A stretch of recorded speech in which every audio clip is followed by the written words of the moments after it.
right. I'd like to thank you for leaving crazy person out of the description. So I thought, I was trying to think, what is the most useful thing that I could, what could I say that could actually be helpful or useful to you in the future? And I thought I'd perhaps tell the story of how I sort of came to be here. How did some of these things happen? And maybe there's some lessons there, because I often find myself wondering, how did this happen? So when I was young, I didn't really know what I was going to do when I got older. People kept asking me, but then eventually I thought that the idea of inventing things would be really cool. And the reason I thought that was because I read a quote from Arthur C. Clarke, which said that a sufficiently advanced technology is indistinguishable from magic, and that's really true. If you go back, say, 300 years, the things that we take for granted today would be you'd be burned at the stake for. Being able to fly, that's crazy. Being able to see over long distances, being able to communicate, having effectively with the internet a group mind of sorts, and having access to all the world's information instantly from almost anywhere on the earth. This is stuff that really would be magic, or would be considered magic in times past. In fact, I think it actually goes beyond that, because there are many things that we take for granted today that weren't even imagined in times past. They weren't even in the realm of magic. So it actually goes beyond that. So I thought, well, if I can do some of those things, basically if I can advance technology, then that's like magic, and that would be really cool. And I also had sort of a slight existential crisis, because I was trying to figure out what does it all mean? Like, what's the purpose of things? And I came to the conclusion that if we can advance the knowledge of the world, if we can do things that expand the scope and scale of consciousness, then we're better able to ask the right questions and become more enlightened, and that's really the only way forward. So I studied physics and business, because I figured in order to do a lot of these things, you need to know how the universe works, and you need to know how the economy works.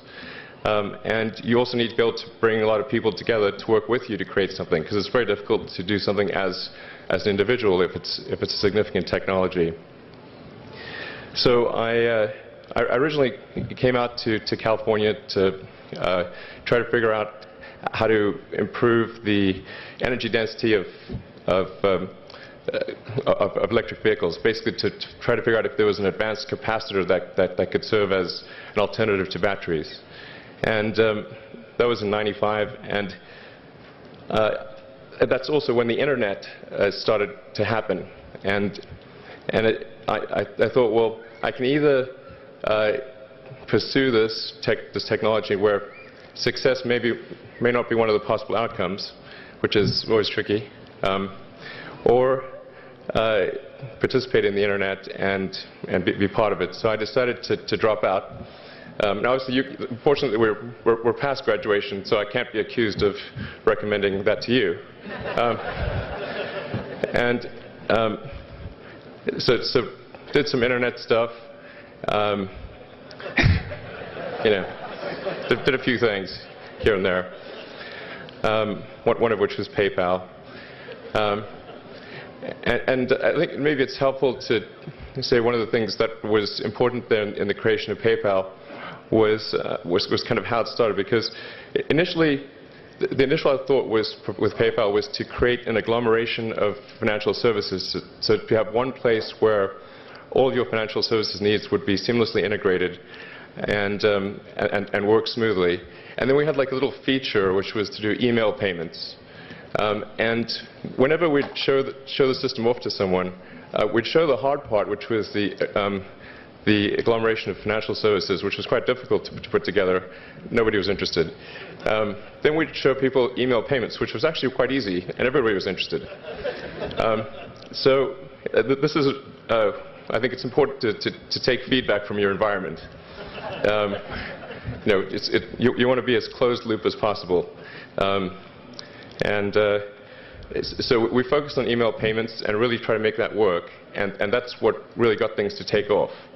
But if we hadn't responded to what people said, then we probably would not have been successful. So it's important to look for things like that and focus on them when you see them, and you correct your prior assumptions. And then let's get some more. Going from PayPal, I thought, well, what are some of the other problems that are likely to most affect the future of humanity? It really wasn't from the perspective of what's the rank-ordered best way to make money, which is okay, but it was really what I think is going to most affect the future of humanity. So I think the biggest terrestrial problem we've got is sustainable energy, but the production and consumption of energy in a sustainable manner. If we don't solve that this century, we're in deep trouble. And then the other one being the extension of life beyond Earth to make life multiplanetary. So that's the basis for the latter is the basis for SpaceX, and the former is the basis for Tesla and Solar City. And when I started SpaceX, initially I thought that, well, there's no way one could possibly start a rocket company. I wasn't that crazy. But then I thought, well, what is a way to increase NASA's budget? That was actually my initial goal. So I thought, well, if we can do a low-cost mission to Mars, something called Mars Oasis, which would land seeds with seeds and dehydrated nutrient gel, and you hydrate them upon landing, and then you'd have this great sort of money shot of green plants on a red background, and the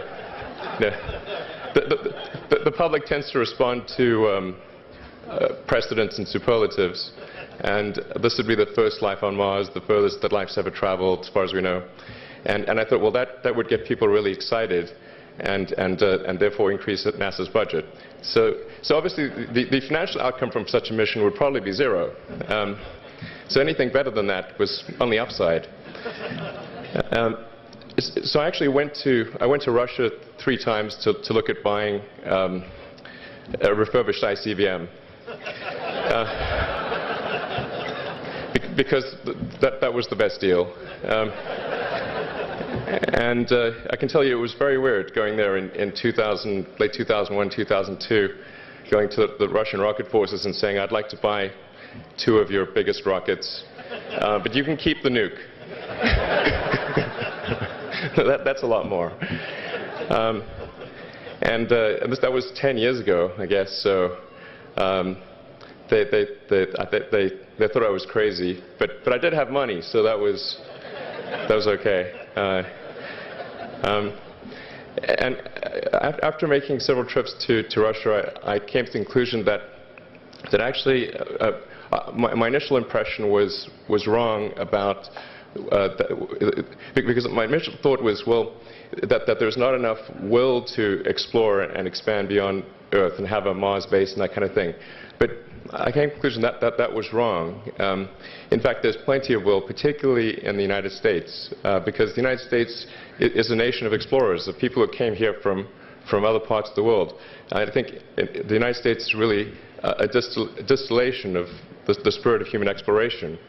So, but if people think it's impossible, then, or it's going to completely break the federal budget, then they're not going to do it. So after my 3rd trip, I said, okay, well, what we really need to do here is try to solve the space transport problem, and started SpaceX. This was against the advice of pretty much everyone I talked to. One friend made me sit down and watch a bunch of videos of rockets blowing up. Let me tell you, he wasn't far wrong. It was tough going there in the beginning because I'd never built anything physical. I mean, I'd built like little model rockets as a kid and that kind of thing, but I'd never had a company that built anything physical. So I had to kind of figure out how to do all these things and bring together the right team of people. And and so we did all that and then failed 3 times. It was tough going. Because the thing about a rocket is that the passing grade is 100%. You don't get to actually test the rocket in the real environment that it's going to be in. So I think the best analogy for rocket engineering is like if you want to create a really complicated bit of software, you can't run the software as an integrated whole, and you can't run it on the computer it's intended to run on. But the first time you put it all together and run it on that computer, it must run with no bugs. That's basically the essence of it. So we missed the mark there.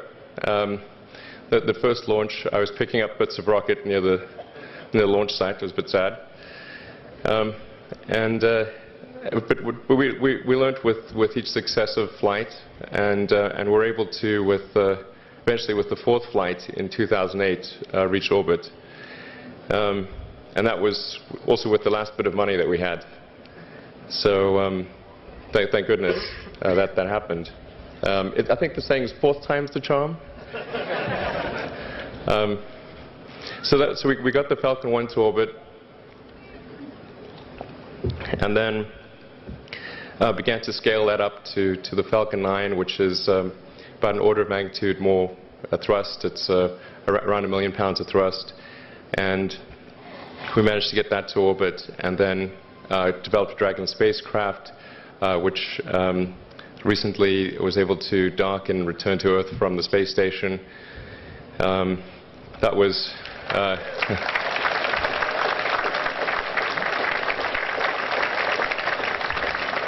thanks. That was a white-knuckled event. Yeah, it's a huge relief. Still can't quite believe it actually happened.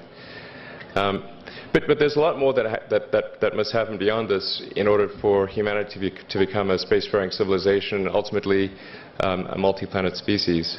And that's something I think it's vitally important, and I hope that some of you will participate in that, either at SpaceX or at other companies, because it's just really one of the most important things for the preservation and extension of consciousness. I mean, it's worth noting, as I'm sure people are aware, the Earth has been around for 4 billion years, and civilization, at least in terms of having writing, has been around for 10,000 years, and that's being generous. It's really somewhat of a tenuous existence that civilization and consciousness, as we know it, has been on Earth. And I think I'm actually fairly optimistic about the future of Earth. So I don't want to sort of people to have the wrong impression that I think we're all about to die.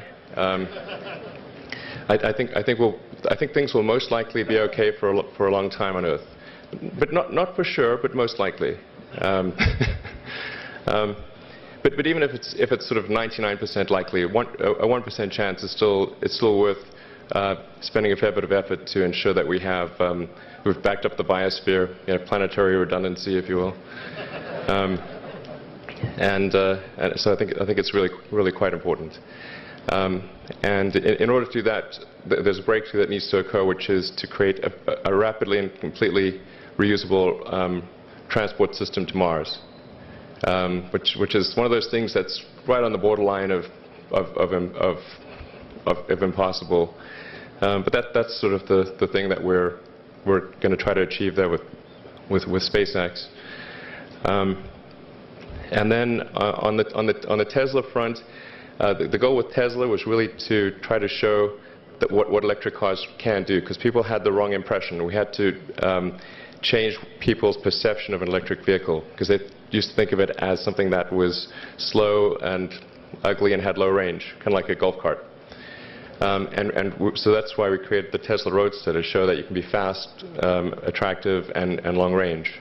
And it's amazing how, even though you can show that something works on paper, and the calculations are very clear, until you actually have the physical object and they can drive it, it doesn't really sink in for people.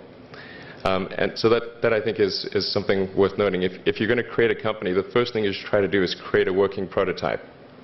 Everything looks great on PowerPoint. you can make anything work on PowerPoint. But if you have an actual demonstration article, even if it's in primitive form, that's much more effective for convincing people. So we made the Tesla Roadster, and now we're coming out soon with the Model S, which is a four-door sedan. Because after we made the Tesla Roadster, people said, oh, sure, we always knew you could make a car like that. It's an expensive car, and it's low volume, and it's small and all that, but you couldn't make a real car. Like, okay, fine, we've got to make that too. So that's coming out soon. Yeah, so that's the, I think where things are, and hopefully that there are some lessons to be drawn there.